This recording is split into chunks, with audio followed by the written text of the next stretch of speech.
Kita buka Alkitab kita dari Injil Lukas.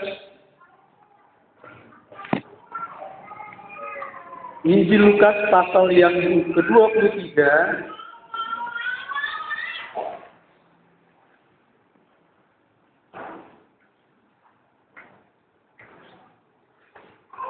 Ayatnya yang ke-34.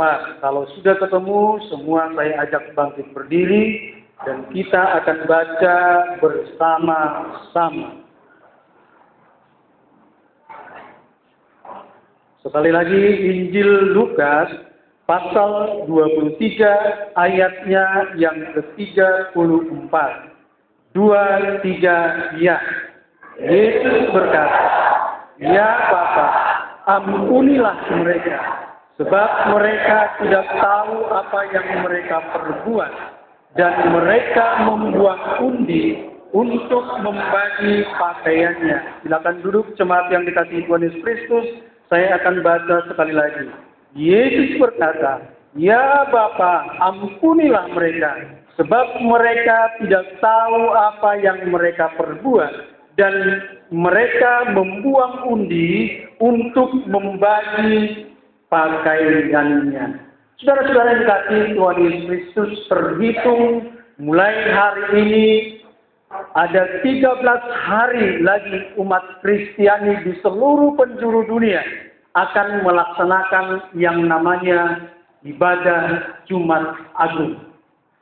Ketika kita mengingat ibadah Jumat Agung, maka saudara yang dikasihi Tuhan Yesus Kristus, kita akan mengingat bagaimana pengorbanan Yesus di Kalvari, bagaimana pengorbanan Yesus ketika Yesus masih di tengah-tengah dunia ini. Dan satu dari 7 perkataan Yesus ketika Yesus ada di kayu salib adalah ayat yang sudah kita baca pada saat pagi hari ini, yaitu, "Ya Bapa, ampunilah mereka, sebab mereka tidak tahu apa yang mereka perbuat." Saudara-saudara yang dikasihi Tuhan Yesus Kristus, ada 7 perkataan Yesus ketika Yesus ada di kayu salib, ketika tangannya sudah dipaku, ketika kedua kakinya sudah dipaku. Sekali lagi, ada 7 perkataan Yesus sebelum ajal menjemput dia. Dan salah satunya adalah, "Ya Bapa, ampunilah mereka." Dikatakan firman Tuhan ini, saudara yang dikasihi Tuhan Yesus Kristus, dengan tegas dikatakan, "Ya Bapa, ampunilah mereka." Ini sebuah kalimat yang luar biasa, saudara yang dikasihi Tuhan Yesus Kristus. Ini sebuah kalimat yang begitu luar biasa, begitu agung, begitu mulia. Bahkan saudara-saudara yang dikasihi Tuhan Yesus Kristus, kalimat ini penuh dengan nilai-nilai pengampunan. Tetapi saudara-saudara yang dikasihi Tuhan Yesus Kristus, kalimat ini agung, kalimat ini begitu mulia, begitu tulus, begitu luar biasa. Bukan semata-mata karena Yesus yang mengucapkannya. Bukan karena itu saudara dikasihi Tuhan Yesus Kristus. Tetapi yang lebih luar biasa lagi saudara dikasihi Tuhan Yesus Kristus. Bagi saya kalimat ini ataupun perkataan, "Ya Tuhan ampunilah mereka." Perkataan ini begitu luar biasa bagi saya. Kenapa? Karena ketika kalimat ini, ketika ucapan ini diucapkan oleh Yesus, dia sedang mengalami penderitaan yang begitu luar biasa. Ada perasaan, ada rasa nyeri di dalam hidupnya. Bayangkan saudara-saudara yang dikasihi Tuhan Yesus Kristus. Seorang yang mengalami penganiayaan yang luar biasa. Seorang yang mengalami penderitaan yang luar biasa. Tetapi masih bisa berkata, "Ya Tuhan ampunilah mereka." Dimulai dari Taman Getsemani. Ya, seorang salah satu muridnya itu, yaitu oleh karena ulah daripada seorang pengkhianat. Sekali lagi saya katakan saudara dikasihi Tuhan Yesus Kristus, oleh karena ulah seorang pengkhianat, yaitu Yudas. Yudas mengkhianati gurunya sendiri, mengkhianati Tuhannya sendiri. Pasukan Romawi, pasukan Romawi datang bersenjata lengkap. Padahal setiap hari Yesus berada di depan mereka, saudara-saudara yang dikasihi Tuhan Yesus Kristus. Pasukan Romawi datang, saudara yang dikasihi Tuhan Yesus Kristus, untuk menangkap yang namanya Yesus itu, saudara-saudara yang dikasihi Tuhan Yesus Kristus. Dan ketika Yesus sudah ditangkap, saudara-saudara yang dikasihi Tuhan Yesus Kristus, Yesus diperhadapkan kepada penguasa-penguasa yang ada di dunia ini. Yesus diperhadapkan kepada Kayafas, Yesus diperhadapkan kepada imam besar, Yesus diperhadapkan kepada ahli-ahli Taurat, Yesus diperhadapkan kepada tua-tua bangsa Yahudi. Untuk apa, saudara yang dikasihi Tuhan Yesus? Hanya untuk mencari dan mencari kesalahan daripada Yesus. Padahal setiap hari Yesus bersama-sama dengan mereka. Tetapi saudara-saudara yang dikasihi Tuhan Yesus Kristus, dikatakan firman Tuhan, tentara-tentara Romawi memperhadapkan Yesus kepada Kayafas, memperhadapkan Yesus kepada para tua-tua, para ahli-ahli Taurat, para tokoh-tokoh agama pada waktu itu, saudara yang dikasihi Tuhan Yesus Kristus, hanya mencari dan mencari yang namanya kesalahan. Manusia memang senang sekali mencari-cari kesalahan. Senang sekali manusia mencari-cari kesalahan. Kalau ada seseorang, saudara yang dikasihi Tuhan Yesus Kristus, dia lihat kehidupannya, katakanlah sepertinya tidak ada salah. Tetapi ini yang satu ini luar biasa sekali, saudara. Selalu ada celah. Celah apapun, saudara, akan dipergunakan untuk menjatuhkan, untuk mencari kesalahan daripada si B ini. Itu manusia, saudara. Dan ini pun yang terjadi, saudara, dikasihi Tuhan Yesus Kristus kepada yang namanya Yesus Kristus. Nah, saudara-saudara, dikasihi Tuhan Yesus Kristus, setelah Yesus diperhadapkan kepada imam-imam tadi, setelah Yesus diperhadapkan kepada Kayafas, apakah persoalannya sampai di situ, saudara? Apakah ketika mereka tidak menemukan kesalahan di dalam diri Yesus, apakah mereka melepaskan Yesus? Tidak, saudara-saudara yang dikasihi Tuhan Yesus. Ternyata mereka tidak puas. Kalau mereka, saudara yang dikasihi Tuhan Yesus Kristus, ketika mereka Yesus sudah diperhadapkan di pengadilan agama, tidak ada kesalahan yang mereka temukan. Mereka tidak puas, saudara-saudara yang dikasihi Tuhan Yesus Kristus. Akhirnya dibawa lagi kepada siapa? Dibawa lagi kepada Pontius Pilatus, saudara yang dikasihi Tuhan Yesus Kristus, sebagai wali negeri pada waktu itu. Dibawa lagi kepada Raja Herodes pada waktu itu, saudara yang dikasihi Tuhan Yesus. Ya. Pontius Pilatus juga mengatakan, saya tidak menemukan kesalahan kepada dia. Bahkan istrinya mengingatkan dia, saudara yang dikasihi Tuhan Yesus. Karena apa? Karena memang kesalahan tidak ada ditemukan sedikit pun di dalam diri yang namanya Yesus Kristus. Haleluya. Nah, saudara-saudara yang dikasihi Tuhan Yesus. Bahkan saudara-saudara yang dikasihi Tuhan Yesus Kristus, tidak segan-segan juga yang namanya tentara Romawi. Ada yang mukanya itu ditinju, ada yang kaki tentara Romawi menendang daripada tubuh daripada Tuhan Yesus. Saudara-saudara yang dikasihi Tuhan Yesus. Tidak sampai di situ, saudara yang dikasihi Tuhan Yesus Kristus. Hanya untuk menyenangkan hati daripada bangsa Israel, Pontius Pilatus katakan seperti ini. Dia ini akan saya cambuk. Yesus dibawa keluar, saudara. Diikat pada satu tiang. Di situ Yesus dicambuk, saudara. Saudara tahu cambuk yang dipergunakan untuk mencambuk Yesus?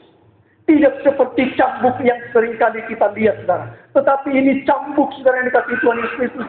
Cambuk yang begitu luar biasa. Karena apa? Karena saudara yang dikasihi Tuhan Yesus Kristus. Karena di ujung tali daripada cambuk itu, saudara yang dikasihi Tuhan Yesus Kristus, ditaruh benda keras. Bahkan saudara-saudara yang dikasihi Tuhan Yesus Kristus, ditaruh benda tajam di ujung daripada cambuk itu, saudara. Sehingga ketika cambuk ini dicambukkan kepada korbannya, maka itu akan lengket, itu akan nempel, saudara yang dikasihi Tuhan Yesus Kristus. Dan ketika itu nempel, itu akan ditarik, saudara yang dikasihi Tuhan Yesus Kristus.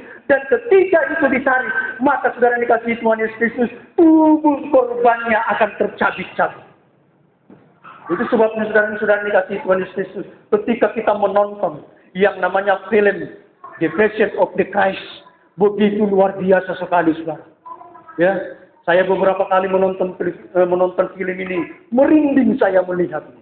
Meneteskan air mata saya, saudara dikasih Tuhan Yesus. Karena apa? Karena sadisnya perbuatan-perbuatan manusia pada waktu itu. Tidak manusiawi, saudara dikasih Tuhan Yesus.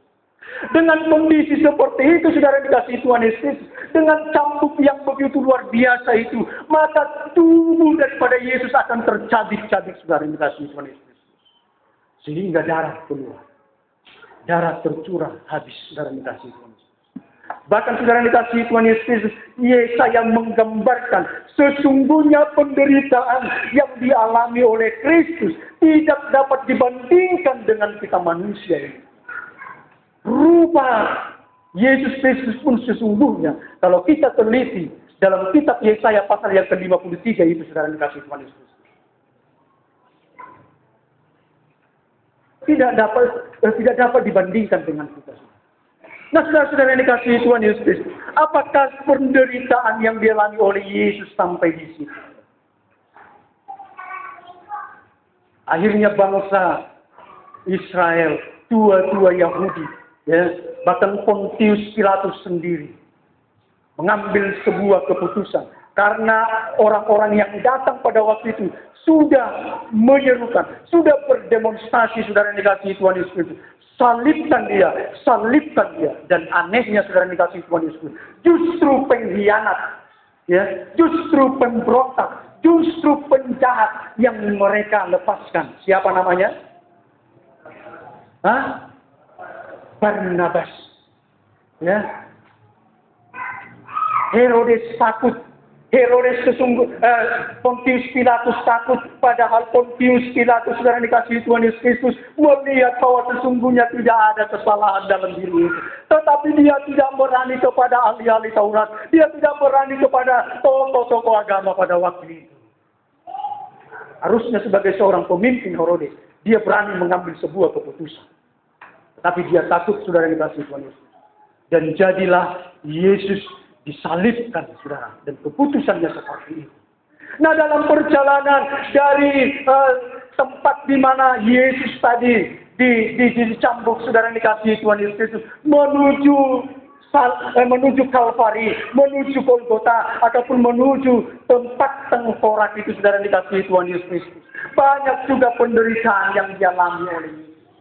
Bahkan berkali-kali Yesus harus terjatuh, saudara dikasih Tuhan Yesus. Karena apa? Karena sambil memikul balok salib yang nantinya, disitulah Yesus disalibkan.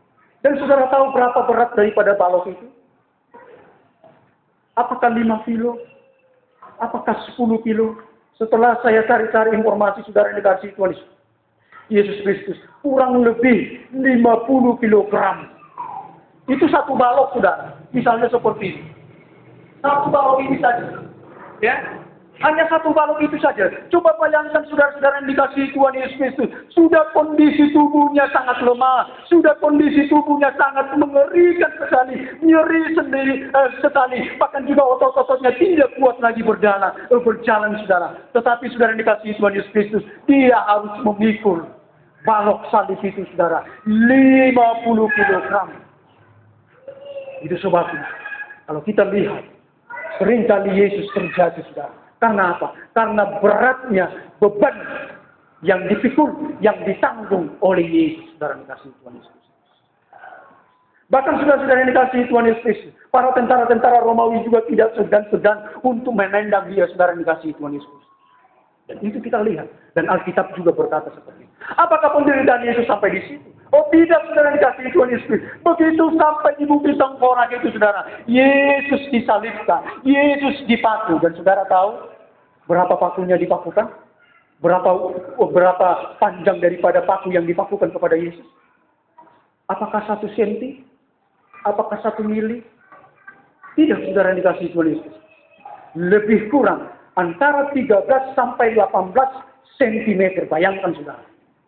Bayangkan paku seperti itu panjangnya, paku seperti, saya yakin dan percaya juga saudara dikasihi Tuhan Yesus Kristus, diameternya itu sangat besar sekali.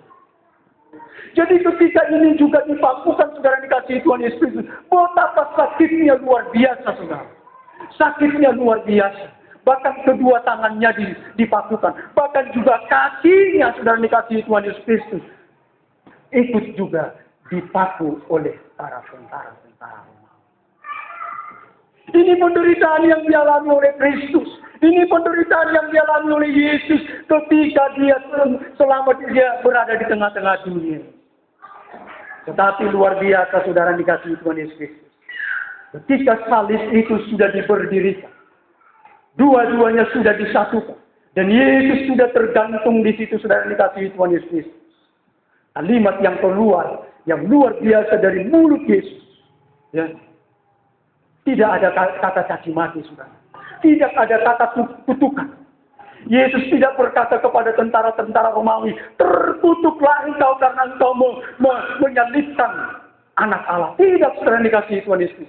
Tidak ada kata-kata hinaan. Tidak ada kata-kata cemooh. Sekalipun saudara-saudara dikasihi Tuhan Yesus Kristus, Yesus tadinya dihina, Yesus tadinya diolok-olok. Bahkan ketika Yesus sudah ada di dalam salib itu, tentara-tentara Romawi juga berkata, kalau memang engkau anak Allah, coba engkau selamatkan dirimu. Mereka tertawa, saudara. Mereka tertawa, saudara dikasihi Tuhan Yesus. Orang lain mau dia selamatkan, tetapi dirinya sendiri tidak diselamatkan. Yesus tidak meminta kepada Bapaknya, Bapa, engkau tolong saya sedang mengalami penderitaan, tolong kirimkan balai tentara dari sorgawi. Yesus tidak berkata seperti itu. Saya mau katakan, apakah Yesus sanggup memerintahkan malaikat-malaikat yang ada di sorga untuk menolong dia? Kira-kira sanggup? Yesus sanggup memerintahkan. Karena apa? Karena dia yang punya itu. Tetapi Yesus tidak lakukan itu. Yang dilakukan oleh Yesus apa? Dikatakan saudara-saudara ini kasih Tuhan Yesus Kristus, ya Bapa, ampunilah mereka. Perkataan ini saudara-saudara ini kasih Tuhan Yesus Kristus sangat bertolak belakang dengan pandangan ataupun prinsip hidup manusia. Bahkan saudara-saudara ini kasih Tuhan Yesus Kristus, perkataan ya Bapa, ampunilah mereka, ini juga sangat bertentangan dengan filosofi daripada manusia. Kalau manusia, siapa yang salah, maka saudara dikasihi Tuhan Yesus Kristus harus dihukum. Sakit hati harus dibalas dengan sakit hati. Itu kan saudara dikasihi Tuhan Yesus. Dendam harus dibalas dengan dendam. Air mata harus dibalas dengan air mata. Darah harus dibalas dengan darah. Itu filosofi dunia, saudara. Tetapi Yesus tidak berkata seperti itu. Sekali lagi Yesus katakan, ya Bapa, ampunilah mereka. Nah, saudara-saudara yang dikasihi Tuhan Yesus Kristus, dari perkataan, ya Bapa, ampunilah mereka, tercerminlah saudara dikasihi Tuhan Yesus Kristus yang namanya nilai kasih itu. Dan inilah yang seringkali diperdengarkan oleh Yesus. Dan inilah seringkali yang disampaikan oleh Yesus ketika sebelum dia diperhadapkan kepada penderitaan yang ada di kayu salib. Yesus mengatakan, kasihilah sesamamu manusia seperti dirimu sendiri. Yesus berkata, ketika seseorang menampar gigi dirimu, berikan gigi kananmu. Sesudah habis dua-duanya apalagi? Ada orang seperti itu berkata kan, berikan pipi kanan. Berikan, kalau ada orang yang menampar pipi kiri, berikan pipi kanan. Kalau ada lagi yang mau menampar, stop dulu, jangan dulu. Sudah habis, tidak ada lagi pipi yang ketiga. Hanya dua pipi kiri dan pipi kanan. Nah, saudara-saudara yang dikasihi Tuhan Yesus.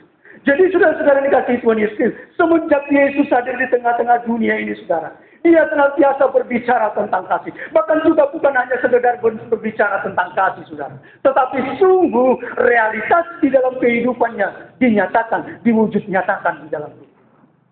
Jadi berbicara tentang kasih, saudara yang dikasihi Tuhan Yesus. Ya, bukan hanya retorika semata, saudara. Bukan hanya sekedar ucapan, hanya sekedar ucapan saja, saudara yang dikasihi Tuhan Yesus. Yesus buktikan itu. Yesus buktikan itu, saudara dikasihi Tuhan Yesus. Dan puncaknya, saudara dikasihi Tuhan Yesus, dia rela bergantung di kayu salib Oh, semuanya oleh karena apa? Hanya oleh karena kasih. Tuhan katakan, oleh karena begitu besar kasih Allah akan dunia ini. Semuanya oleh karena kasih. Dan implementasinya saudara dikasih Tuhan Yesus. Perwujudan daripada kasih itu, yaitulah yang namanya tadi pengampunan. Pengampunan saudara-saudara dikasih Tuhan Yesus. Kita berkata bahwa kita adalah murid-murid Kristus. Amin. Dan Yesus adalah teladan hidup kita. Puji Tuhan. Ketika kita berkata bahwa kita adalah murid-murid Kristus, ketika kita berkata Yesus adalah teladan kehidupan kita, maka saudara-saudara yang dikasihi Tuhan Yesus Kristus, mau atau tidak mau, suka atau tidak suka, kita harus meneladani semua kehidupan Yesus selama dia berada di tengah-tengah dunia. Salah satunya apa? Yang namanya pengampunan. Tetapi saudara-saudara yang dikasihi Tuhan Yesus Kristus, sangat-sangat sulit sekali, sangat-sangat susah sekali namanya kita melaksanakan yang namanya pengampunan. Bagaimana saya bisa mengampuni dia? Kemarin dia mencaci maki saya. Bagaimana saya bisa mengampuni dia? Kemarin dia mengolok-olok saya. Yesus tidak berkata seperti itu. Kalian sudah berani menghina saya. Kalian sudah berani mengolok-olok saya. Yesus tidak berkata seperti itu, saudara. Katakan oleh Yesus, ya Bapa ampunilah mereka. Banyak sekali saudara-saudara yang dikasihi Tuhan Yesus Kristus, kita tidak jarang kita menunjuk yang namanya memberikan pengampunan itu kepada orang lain. Mungkin saudara-saudara yang dikasihi Tuhan Yesus Kristus, kita menyakiti hati orang lain, kita menyakiti hati anak-anak kita. Masa sih saya harus mengampuni anak saya? Masa saya yang harus datang minta maaf kepada anak saya? Masa saya yang harus minta maaf datang kepada bawahan saya? Saya ini kan seorang pimpinan, saya ini kan bapak. Harusnya bapak anak saya yang datang kepada saya. Yesus tidak berkata seperti itu. Tentara-tentara Romawi, saya ini Tuhan. Harusnya kalian yang meminta maaf kepada saya. Yesus tidak lakukan seperti itu. Seringkali kita gagal dalam hal ini. Ujian kita tadi di awal berkata,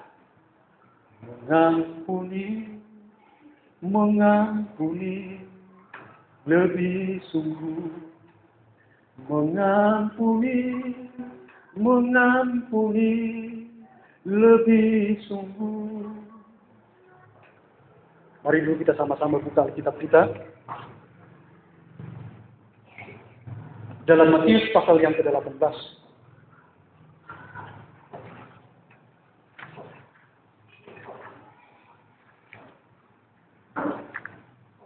Matius pasal yang ke-18.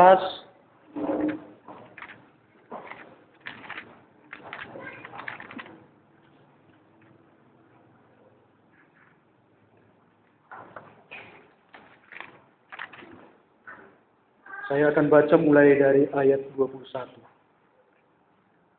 Kemudian datanglah Petrus dan berkata kepada Yesus, Tuhan, sampai berapa kali aku harus mengampuni saudaraku jika ia berbuat dosa terhadap aku? Sampai 7 kali? Yesus berkata kepadanya, bukan. Aku berkata kepadamu, bukan sampai 7 kali, melainkan sampai 70 kali 7. Siapa di sini yang pintar matematika? Coba hitungkan sebentar berapa? Sekitar 490. Nah, saudara-saudara yang dikasihi Tuhan Yesus, ini yang dikatakan oleh Yesus. Bahkan juga nanti kalau kita melihat di situ, saudara yang dikasihi Tuhan Yesus Kristus, perumpamaan ini diberikan oleh Tuhan Yesus oleh karena pertanyaan daripada seorang Petrus. Ada orang yang datang, saudara, kepada Tuhan. Dia memohon dengan sangat. Karena dia punya hutang. Dilunaskannya hutangnya, saudara. Di tengah jalan saudara-saudara yang dikasihi Tuhan Yesus Kristus, dia bertemu dengan orang yang punya hutang kepada dia. Ini juga orang saudara yang dikasihi Tuhan Yesus Kristus minta pengampunan kepada dia supaya hutang-hutangnya tidak diingat lagi ataupun dilunaskan, saudara. Tetapi dia tidak mau, saudara yang dikasihi Tuhan Yesus Kristus. Nah, apa yang dikatakan selanjutnya, saudara? Mulai dari ayatnya yang ke-30. Tetapi ia menolak dan menyerahkan kawanan itu ke dalam penjara sampai dilunaskannya hutang-hutangnya. Padahal tadi saudara yang dikasihi Tuhan Yesus Kristus, dia sudah diampuni oleh orang lain karena dia mempunyai utang kepada orang lain. Ya, melihat itu kawanan-kawanannya yang lain sangat sedih, lalu menyampaikan segala yang terjadi kepada tuan mereka. Raja itu menyuruh memanggil orang itu dan berkata kepadanya, "Hai hamba yang jahat, seluruh hutangmu telah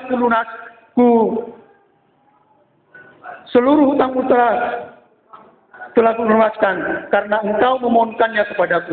Bukankah engkau pun harus mengasihani kawanmu seperti aku telah mengasihani engkau?" Maka marahlah tuannya itu dan menyerahkannya kepada Algojo sampai ia melunaskannya seluruh hutangnya. Maka Bapakku yang di surga, sekali lagi, Bapakku yang di surga akan berbuat demikian juga terhadap kamu. Saudara yang dikasihi Tuhan Yesus, betapa sulitnya kita memberikan pengampunan kepada orang lain. Betapa sulitnya kita memberikan pengampunan kepada anak-anak kita, saudara. Betapa sulitnya kita memberikan pengampunan kepada orang tua kita. Mungkin kita sudah disakiti oleh orang tua kita, saudara dikasih Tuhan Yesus. Tetapi betapa sulitnya kita memberikan pengampunan. Mungkin orang tua kita menyakiti kita, saudara dikasih Tuhan Yesus. Mungkin anak-anak kita menyakiti kita. Mungkin tetangga kita. Mungkin orang-orang yang satu organisasi dengan kita menyakiti kita. Tetapi betapa sulitnya kita memberikan pengampunan. Yesus berkata kepada mereka, "Ya Bapa, ampunilah mereka." Yang kedua, saudara-saudara yang dikasihi Tuhan Yesus Kristus. Dari ayat ini, saudara yang dikasihi Tuhan Yesus Kristus, dikatakan tadi, saudara yang dikasihi Tuhan Yesus Kristus, Yesus berkata, "Ya Bapa, ampunilah mereka, sebab mereka tidak tahu apa yang mereka perbuat." Dan mereka membuang undi untuk membagi-bagikannya. Ketika saya baca firman ini, apakah iya bahwa mereka tidak tahu apa yang mereka perbuat? Yesus berkata bahwa mereka tidak tahu apa yang mereka perbuat. Kalau memang mereka tidak tahu apa yang mereka perbuat, ya otomatis mereka melakukan kejahatan seperti itu. Orang mereka tidak tahu. Jadi kira-kira apa maksud daripada Tuhan? Padahal saudara-saudara yang dikasihi Tuhan Yesus Kristus, kata mereka di situ, saudara yang dikasihi Tuhan Yesus Kristus, bukan anak-anak kecil, bukan remaja, tetapi adalah orang-orang dewasa. Kayafas, Pontius Pilatus, ahli-ahli agama, ahli-ahli Taurat, dan tua-tua orang Yahudi. Tetapi Yesus berkata kepada mereka, sebab mereka tidak tahu apa yang mereka perbuat. Kenapa mereka tidak tahu apa yang mereka perbuat?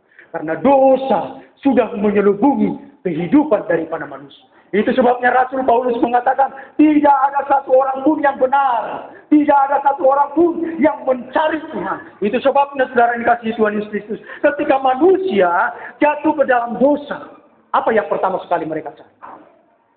Apakah Tuhan? Tidak, saudara. Tetapi mereka sembunyi kemana, saudara? Dilului tidak. Ya, mungkin ada di si pohon nebelga. Bertemu nih halaki di sini. Ino dilului tidak, dan tuat dilului tidak.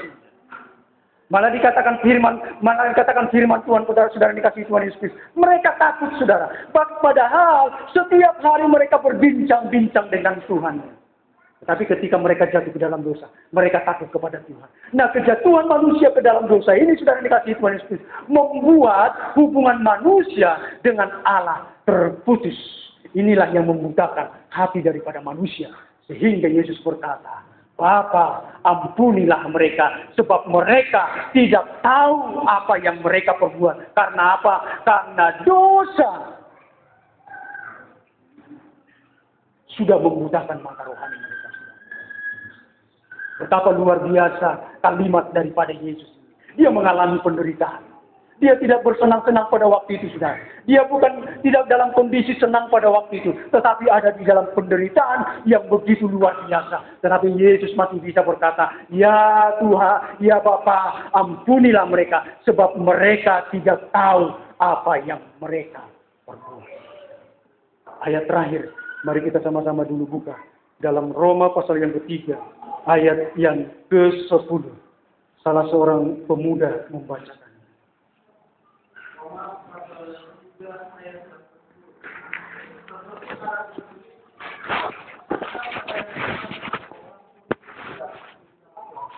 Tidak ada seorang pun yang benar, seorang pun. Termasuk juga kita sesungguhnya dulu sebelum kita mengenal Kristus.